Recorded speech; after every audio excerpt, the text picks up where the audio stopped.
꽁돈 이렇게 말하는 돈이 주변 상점이나 노점상들을 이용한 속칭 깡. 안녕하세요, DL리뷰의 황덕현입니다. 유튜브에서 이러한 얘기를 해보는 것도 오랜만이긴 한데, 재난지원금으로 나누어진 금액을 여러분들께서 사용하면서 느끼는 점들을 저에게 전달해 주시는 경우가 왕왕 있습니다. 그 때문에 이런 것들을 보고 듣고 느끼면서 제가 생각한 것들을 몇 가지 정리했는데요, 짧게 말씀드리도록 하겠습니다. 먼저 이번 재난지원금이 배포되면서 제로페이라는 브랜드가 널리 홍보되었다는 점입니다. 카카오페이라든지 네이버페이에 비해서 확장성이 조금 아쉬운 점이 있었는데, 지방자치단체가 이런데 돈을 쓰냐, 이러한 서비스를 언제나 공공기관이 운영하면 망한다, 이러한 이야기들이 많았습니다. 이 가운데에서 다수가 애플리케이션을 설치하고 자연스럽게 브랜드를 홍보할 수 있는 장이 열렸다고 생각합니다. 제로페이를 쓸 수 있는 방법이 여러 가지가 있는데, 이 중에서 비플 제로페이 애플리케이션을 설치하게 된다든지, IT에 많이 가까워졌다고 여겨지던 50대에서 70대 중장년층 정도 애플리케이션을 꺼내서 결제하는 모습도 자주 목격하게 되는 상황입니다. 물론 여기에는 앞에 언급한 여타 페이를 사용하던 사람들과의 경쟁도 피할 수 없겠지만, 페이 문화의 전반적인 시장 확대가 예상됩니다. 두 번째입니다. 지역 소상공인 가게들의 제로페이 QR코드 확대입니다.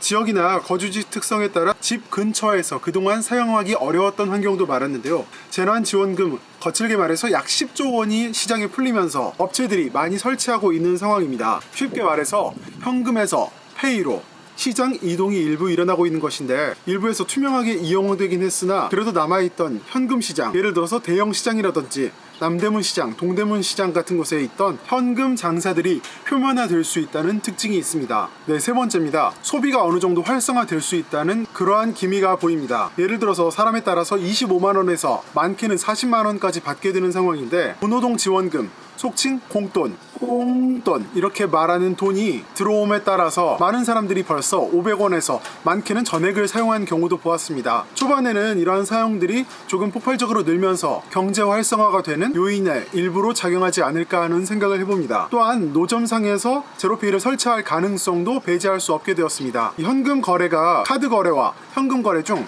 현금 거래가 페이 거래로 일부 전환되면서 노점상에서 현금으로만 사 먹을 수 있던 그런 붕어빵이라든지 오뎅 같은 물건들도 팔기 위해서는 제로페이 가맹 등록이 조금 필요할 것으로 보이는데, 전국 노점상 연합이라든지 다양한 곳들에서 의미 있게 들여다볼 것 같은 생각이 듭니다. 만약에 노점상들이 이러한 페이를 설치하는 문화가 조금 더 발전되고 정착된다면 정부의 세수 확대도 어느 정도 가늠해 볼 수 있지 않을까 하는 생각을 해봅니다. 네, 마지막으로 음성시장의 양성화 가능성입니다. 유흥업소 같은 곳들에서는 통상 현금 장사가 많은 것으로 알고 있는데요, 제로페이 가맹점 할인율이라든지 이런 것들이 높아지면서 사용 가능성이라든지 금액 정도가 기존의 현금 장사보다 늘어난다면, 실제로 어느 정도 제로페이를 이용해서 유흥주점이라든지 유흥 접객업소를 이용하는 분들이 늘지는 모르겠지만, 주변 상점이나 노점상들을 이용한 속칭 깡, 깡이 이렇게 생겨나지 않을까 하는 그런 생각도 해봅니다. 예를 들어서 떡볶이집에서 1회 결제를 하는데 50만원씩 결제를 한다든지 하는 그런 사태가 발생하면 조금 더 모니터링하기 쉬워지지 않을까 하는 생각을 해봅니다. 네, 오늘은 최근 수령이 시작되고 있는 재난지원금 관련해서